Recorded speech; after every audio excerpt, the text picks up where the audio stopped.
No matter how nuclear war begins, it ends in 72 minutes and 5 billion people would be dead. Do you think there will be a nuclear war? So I've interviewed former secretaries of defense, the former nuclear sub-commander, the Secret Service, and what I learned was, oh my God.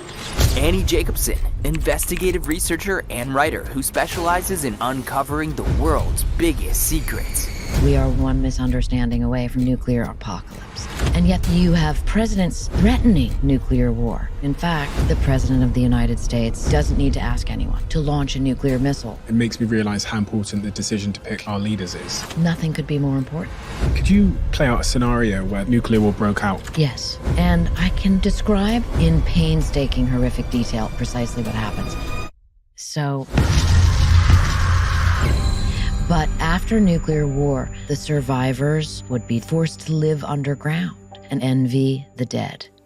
Það að beita sig fyrir því að bæja því myrkri frá sem að fara að umlykja okkur í sambandi við styrjaldarástand, flóttamannastrauminn og koma fram með nýja hugmyndafræði, friðar og ljós sem að getur leitt okkur inn í betri bjartan.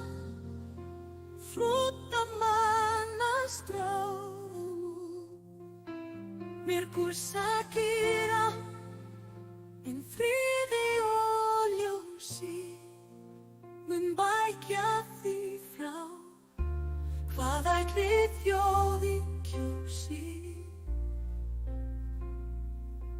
Forsetinn minn